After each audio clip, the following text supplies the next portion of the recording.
Okay. So hello from Sherry Forsyth. I'm a peak performance coach. And for the whole month of March, we are discussing invisible illnesses. In other words, they're illnesses that you can't actually see that the people are ill, but they really are. And so because other people don't see the illness, very often it's overlooked. People are considered to be lazy or hypochondriacs or whatever it may be.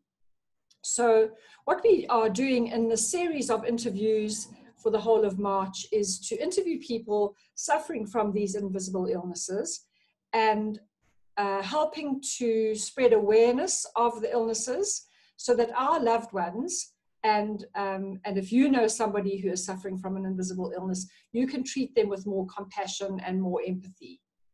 So today I welcome Rose Bishop to speak to us today about Parkinson's. So welcome, Rose. Thank you, Sherry.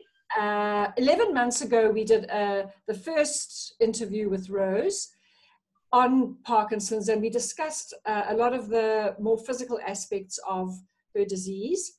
And so the first question, Rose, I have for you is, it's now 11 months down the line, and has anything changed dramatically since we last spoke? Sherry, I think it's probably in that the disease has progressed. It is a progressive disease, so that one actually finds my tremor has got a bit worse. My right foot has become more of a club foot. Mm-hmm. So when I'm running out of meds, I can feel it coming on that I need to walk very definitely heel, toe, heel, toe. So more consciously, you have to be more conscious. I'm more conscious, correct, yeah. I'm more conscious of the actual symptom, especially of my leg tremor. And I feel perhaps the other symptom of incontinence, that has got worse, but I'm trying to manage with that. And yes, and I suppose my sleeping patterns have also become a bit more, sporadic. Is that the word? Yeah. You know, I'm waking up. Can we speak about the sleeping? How did you sleep before you were ill? Were you a good sleeper? I would say that I was a good sleeper, yes. I mean, I can sleep anywhere. I'm not somebody who's fussy about where I sleep. But now I do find with my Parkinson's disease that I can go to sleep quite easily, and then I wake up a couple of hours later and I'm wide awake. And I really find it very difficult to go back to sleep. And then during the course of the day, yes, your body's tired because you haven't had enough proper sleep. Mm. So it's sometimes infuriating, you know, you're needing to actually get that rest and get that sleep. But you wake up in the middle of the night and you're awake. And I tend to get up and wake. Sorry to interrupt. So when you wake up, then you can't get back to sleep again. So in fact, you are awake for the rest of the night. I can do. Depends also. Sometimes I then get up and get stuck into doing something, which perhaps maybe is not the right idea. That I should really get myself back into bed and turn over again and just feel that I should go back to sleep. So that, you know, Sherry, I'm not really one for wanting to take more tablets and more pills. I've never really wanted to take anything extra that I need to. I know that my neurologist gave me, gosh, now I can't think what the name of the drug was, but it was basically a homeopathic one, and said, look, it won't do any harm. But I prefer not to if I don't have to. And you know, it's not something, it's a real problem. Yeah. It's just one of those irritations. So is disturbed sleep one of the symptoms of Parkinson's, or is it just because we're getting a little bit older? No, it can be. It can certainly be. So, and then the other condition of my incontinence, that's something that's bothered me. Mm-hmm. And my urologist, got to the stage where he even suggested that he would use Botox into the back of my bladder. And I thought, oh my gosh, that sounds very dramatic. Well, at least and there then, of course, lines on it. Yeah, I know. He said that. But then that worries me, because what happens in 6 months' time, you know, if it runs out or whatever, and then you have to do it all over again. So I seem to be managing more, because the drugs make you thirsty. You want to drink more, and you need to be hydrated, which then means that you need to go to the loo more. So it's quite a tricky combination of trying to cope, putting them all together. And Rose, the incontinence, once again, is that the result of the Parkinson's, or is it a side effect of medication? Oh, Sherry, I'm not sure. I think it is a Parkinson's symptom. Okay.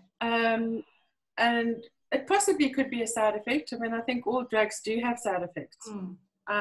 I wouldn't be able to say for sure yes or no. But it's just an irritation, especially if you're playing a game of golf and there's a lot of water around and you're hearing fountains going, and you're needing to go to the loo and you actually can't. So I mean, I had a hysterectomy back in my 30s, age 34, and all of a sudden I'm finding that I'm having to wear pads. It's just one of those things that you've got to adjust to, and it's normal. You know, I can't make a big thing of it. One's just got to get on with it. So wearing pads now, does that actually help you and give you a sense of security that you'll be okay? Yeah, it's more the sense of security, okay, and the feeling of it's okay. Yeah, indeed. Okay. Yeah. And I suppose my sense of smell, remember I said that I can't smell? Yeah, that's certainly, if something's, the toast is burning or the bacon's burning, I can't smell it. At all? Which is, no. A lovely rose or a beautiful flower, and you want, like those March lilies that are coming out in Cape Town at the moment, I can't smell those, which is a shame. But that's another Parkinson symptom. And are there any other symptoms that, other than those that you've mentioned, that you're battling with? What else was there? I think, I have a particular, on my leg tremor, my right leg, just on where there's a nerve that inserts on my right ankle on the outside, that tends to ache after a while. And that's possibly from all the muscle tremor. The muscles are getting tired. So, yeah. And I'm fortunate because having a leg tremor, I can track my leg with my other leg. So it's not as noticeable if I've got a shaky hand. Yeah. And I'm trying to eat or drink or do something. Yeah. My leg is under the table and I can trap it with my left leg. Yeah. So it's not as noticeable. And so, often people will say, gee, Rose, I never knew that. I never knew you had Parkinson's, or must be getting better because you seem to be managing it so well. Yet one still's got it. Yeah. Yeah, so there we go. Okay, so I want to ask you to draw a picture for us on what a bad day looks like for you. Things are not going well. Bad day. Okay. Bad hair day. Well, I try not to have bad days, but I suppose when you wake up and you find that your leg's tremoring once again, you think, oh my gosh, isn't this going to ever go away?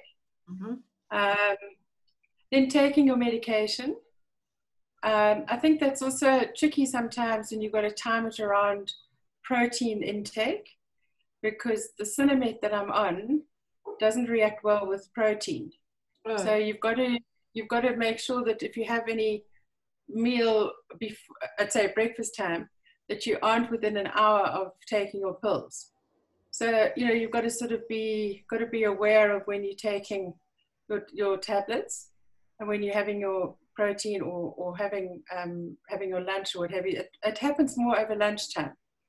That I can feel my drugs running out. I need to take another Cinemet, But then I realized, oh dear, I've just had a toasted cheese, or I've just had something to eat which has got protein in it, and that's not going to help. So what happens when you take the medication too close to eating protein? You find that it's not as effective. Okay. So it won't be effective for as long. Yeah, yeah. Or it doesn't kick in straight away, or whatever. Yeah. So it loses its efficiency to do its job. Yeah. And so yes. how often do you take your medication? I take in the morning, and when I depending on what's happening in the day. But this morning I was playing golf early, so I had my meds at about 6, and then they run out at about 10 o'clock. So about a 4-hour span, 10, 11, and then you need to have take another Cinemet then, and then again during the sort of mid-afternoon, probably around about now, sort of 4-ish. But I try not to have that third one if I can manage without it, because certainly one has been told, and you read on the internet, that the side effects are having too much Cinemet too soon, you then have more of the side effects. So I try and stretch it just to 2 a day, if not 2.5, if not 3. I mean, my neurologist has said I can have 3 easily, so that's not a problem. So getting back to the bad day, in particular, for you, what would a bad day look like? I suppose probably feeling tired, feeling very stiff, and my body not really wanting to get going. Yet exercise is really the best medication.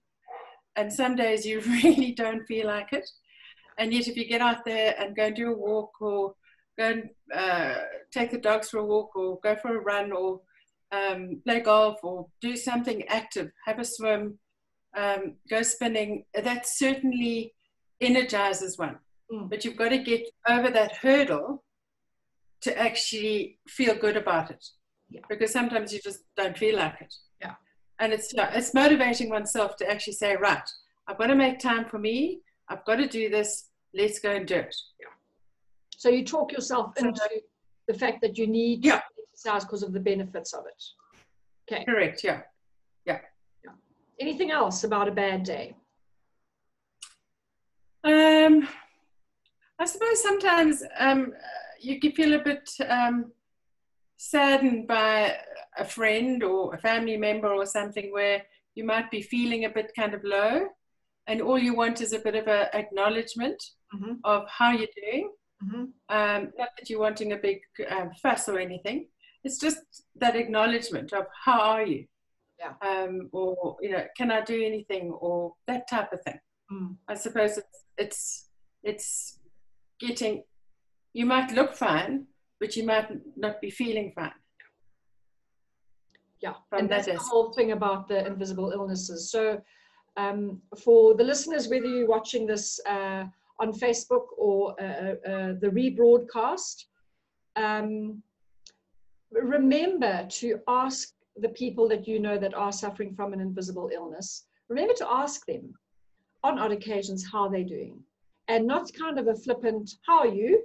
But actually, how are things really today? Or how have they been this last week? And you might find that the person who is ill might not want to answer the question right then and there, and they might brush you off.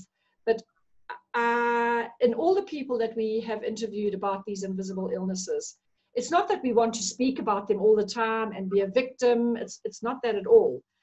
What it is we just want people to acknowledge, and I think that's, Rose, was the word that you used.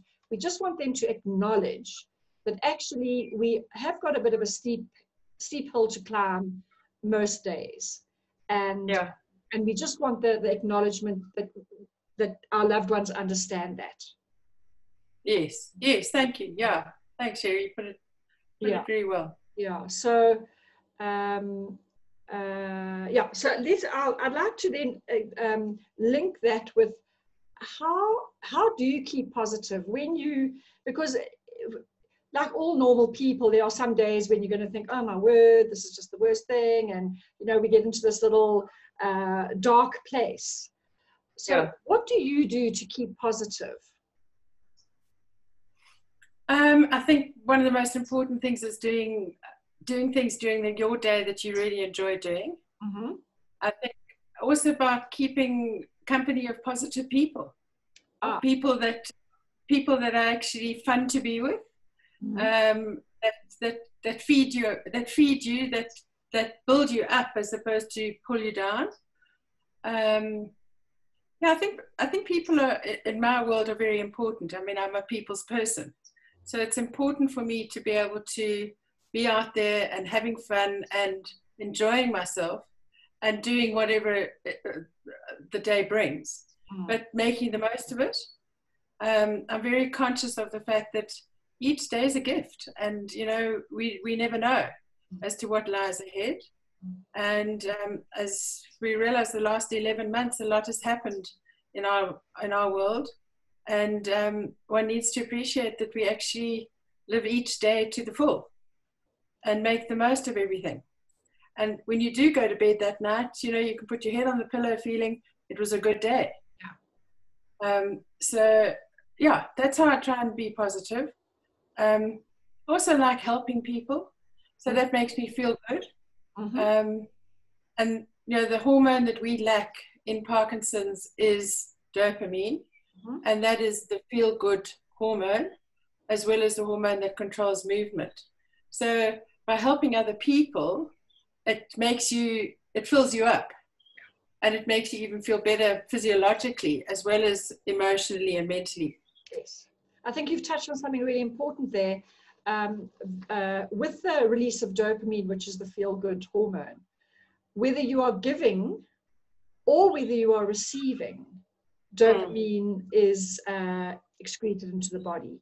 So a lot of people think only when they're giving will they get that feel-good feeling or the chemical reaction of the dopamine.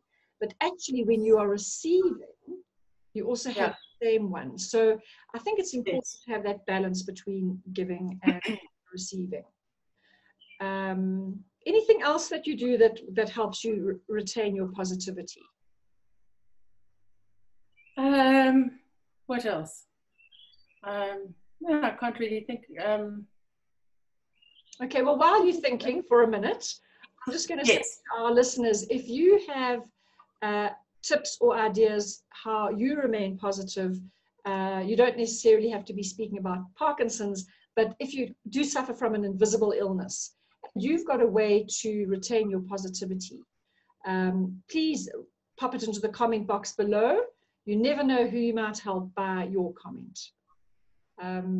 So Rose, no more. You haven't got any more that you want to add? I think, Sherry, the bottom line is that we are responsible for our own happiness. Nobody else can make us happy. We've got to do it. So it depends on your attitude. And, you know, how's your day going to be? Is it going to be a good one? Is it not going to be such a good one? You know, we need to actually get out there and make the most of it. Make the choice. Make the choice. Be a good one. And then, you know, does the practice of gratitude come into you at all? Oh, for sure. Oh, absolutely. You know, realizing how lucky one is, and really being grateful for having the loved ones around you and leading a good life and being able to do all the wonderful things that I'm able to do. Sure, I am very lucky.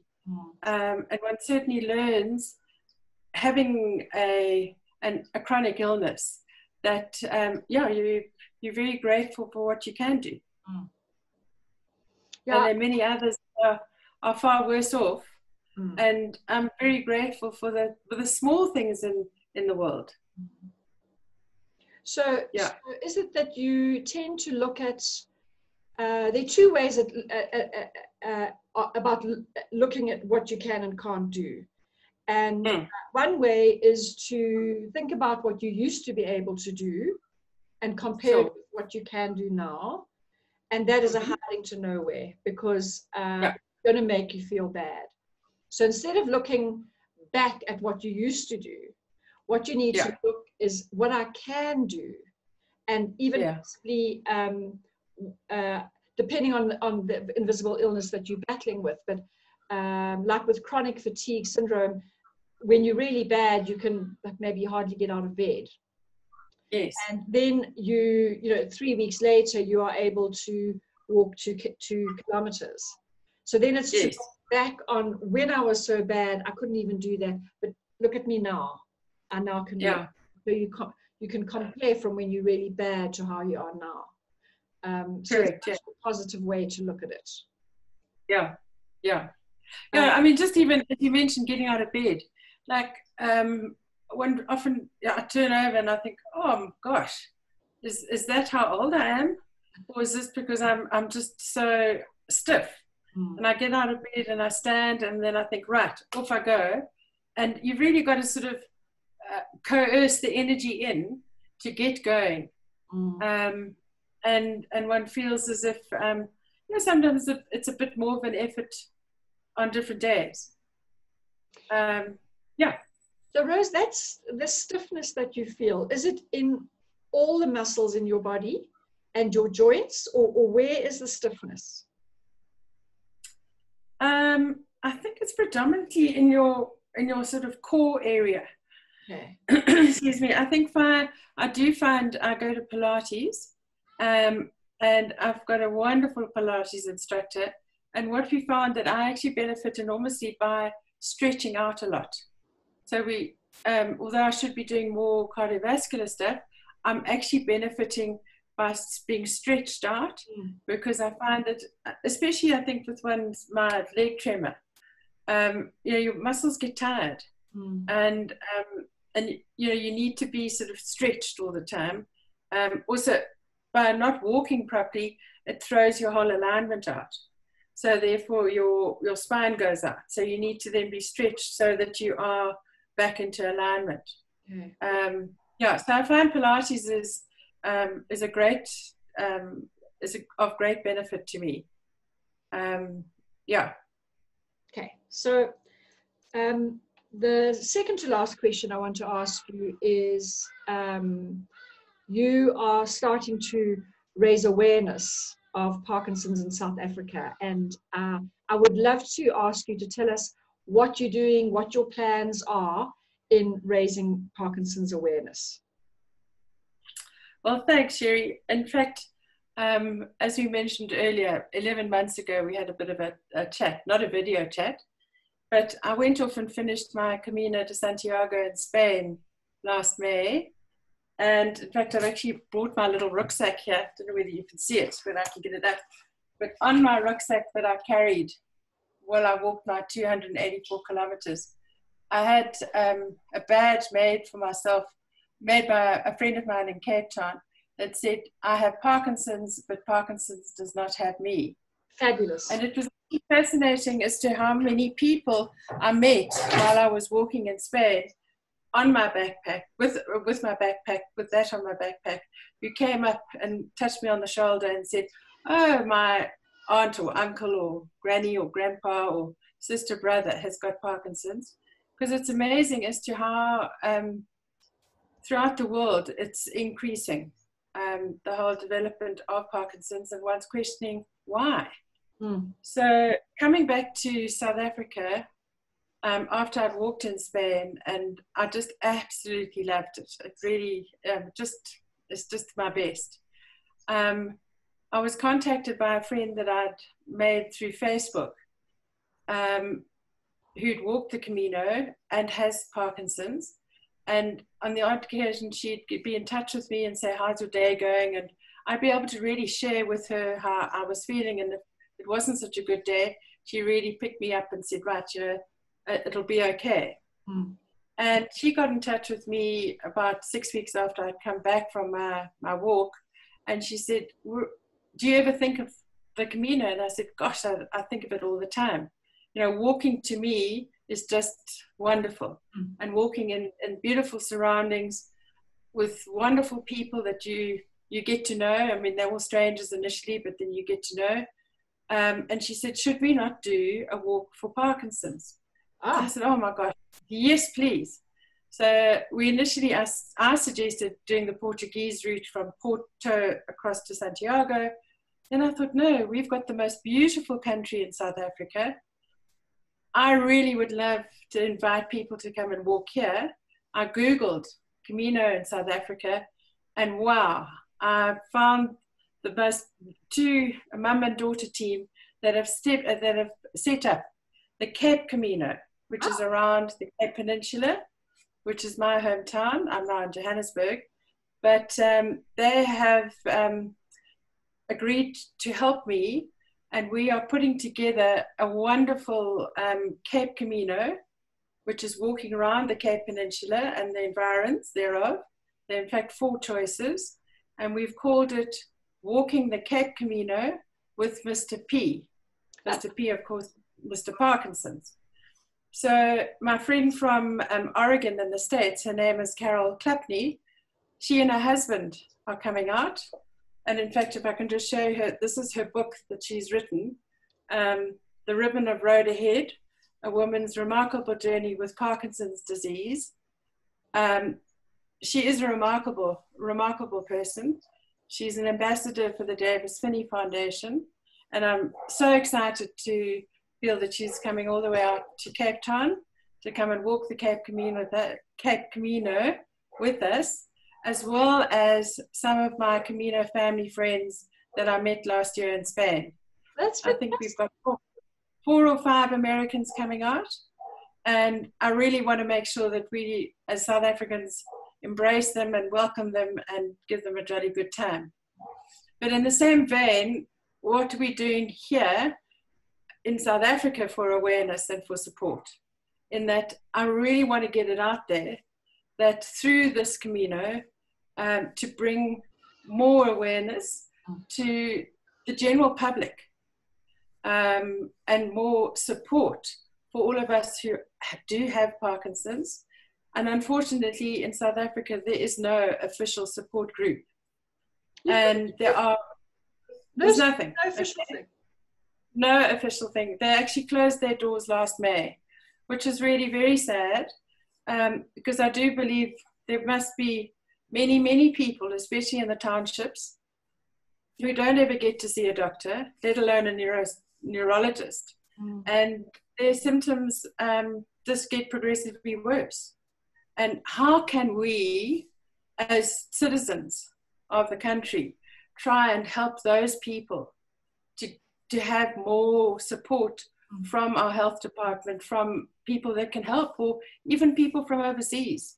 That we need help in South Africa, helping those that don't have the wherewithal to deal with Parkinson's. Because if you're on your medication, you can control the disease. But if you're not on the medication, it must be horrible.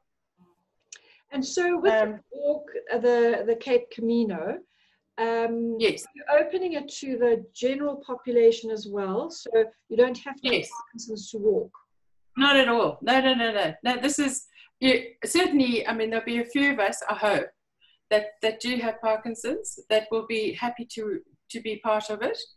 But I'm wanting to invite anybody who is interested in walking. The particular one, in fact, there are four options that the Cape Camino have suggested.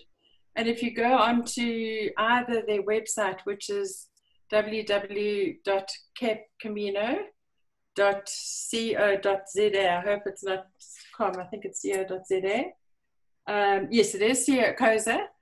Or if you go onto their Facebook page, and then I've also made an event on an event page, Walking the Cape Camino with Parkinson, with Mr. P, which we've actually created, and you can go onto that.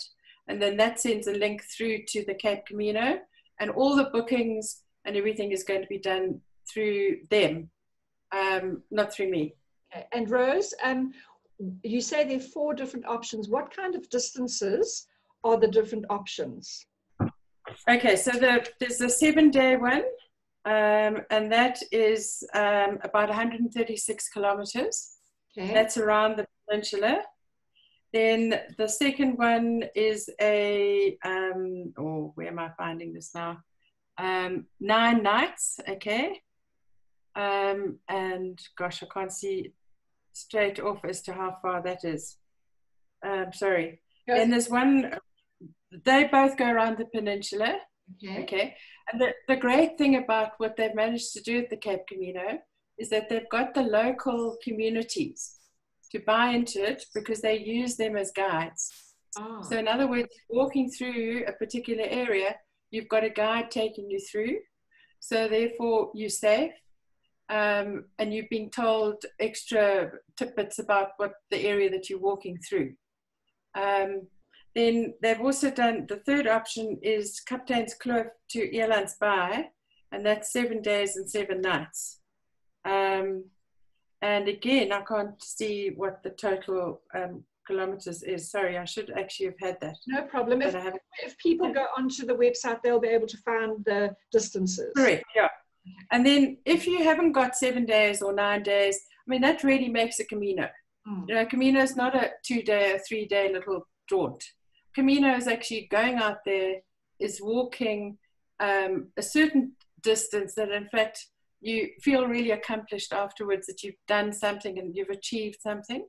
It's not just a weekend jaunt. Yeah. But if you've only got 3 days and you can't fit it in around working, what have you, Cape Camino are happy to try and fit it in so that you don't have to do the full thing. Obviously, we would like people to do the full thing, but if time is not going to allow that, we would still like people to experience the walk, and perhaps they'll go back again and finish off.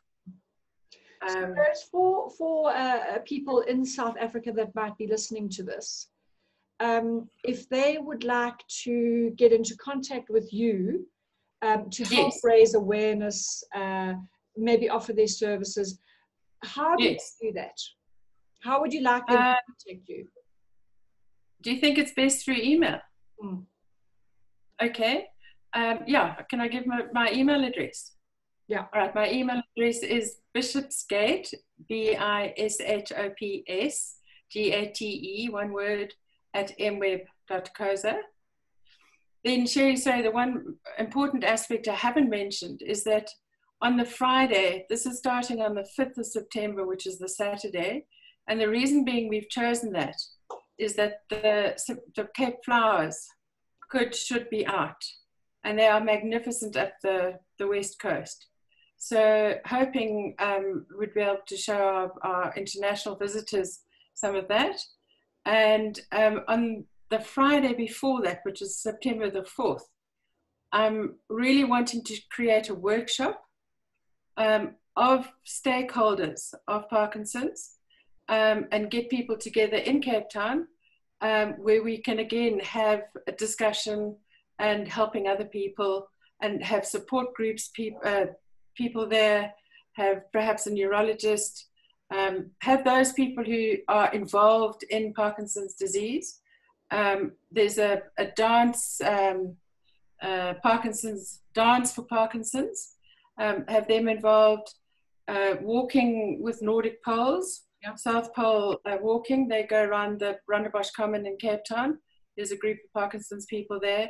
You know, how to benefit and how to create that awareness.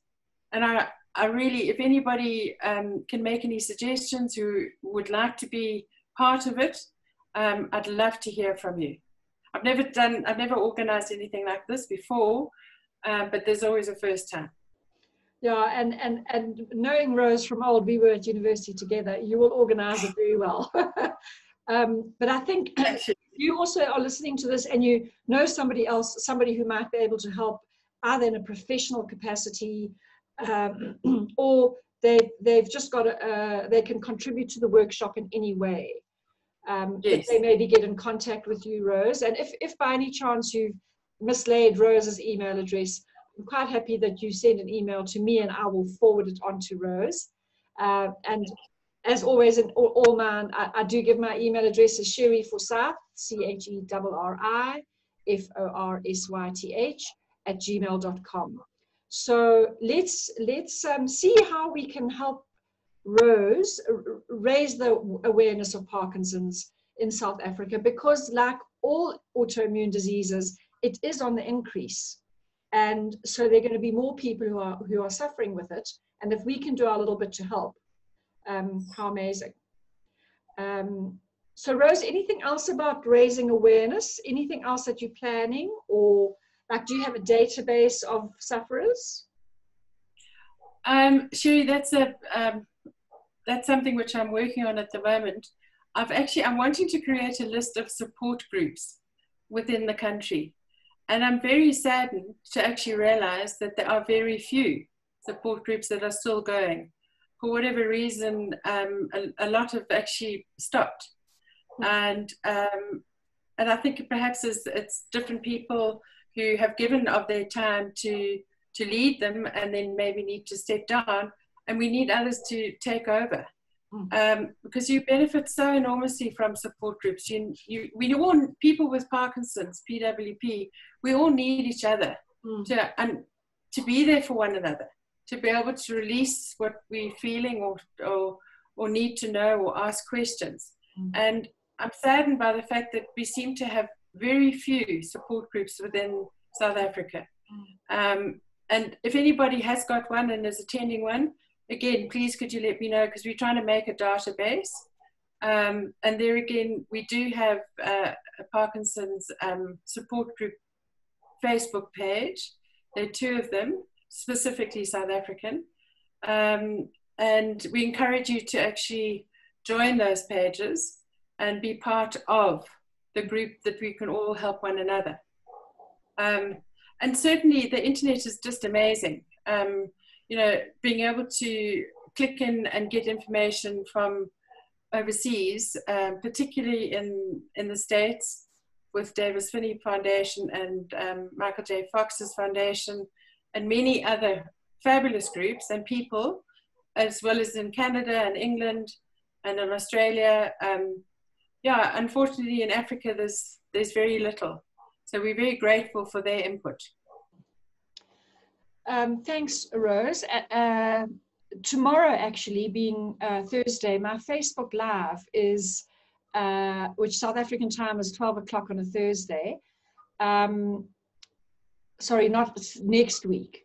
I'm interviewing another chap with Parkinson's, and I know he's local, so he's in Hilton, and I know that he belongs to a support group. So I'll try and get anyway for you. But for the listeners out there, so that will be on about the 19th of March, I think is the date. I will be going on a Facebook Live with a chap called Rob Bircher, and he is suffering from Parkinson's and is using quite interesting therapies, sort of unusual therapies, which I think perhaps will be very interested in. So a parting word, Rose, from you? A parting word for me, well, I feel that living with Parkinson's is not, it's not that bad, that we all need to actually get out there and make the most of it and be there for one another. Exercise, exercise, exercise. And yes, and thanks to you, Sherry, for actually creating this environment whereby we can share and hopefully reach others, and we can all be there for one another. Well done to you. No, thank you.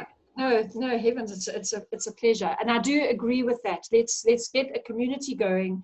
The whole goal of these interviews is to increase awareness so that people can treat each other with more compassion, kindness, awareness, and authenticity, actually. So you don't have to say, I'm fine. You can say, actually, today's a bit of a bad day. And you know that it will be received in a very gentle and kind way. So that is what we're trying to achieve by doing these videos. And so, Rose, thank you very much for being prepared to be famous, to come onto these videos and to get people to be more aware of Parkinson's. And who knows, maybe we'll have our third interview will be after the Cape Camino, and you can give a feedback on that. But thank you for joining us. Thank you. It's a pleasure. My pleasure.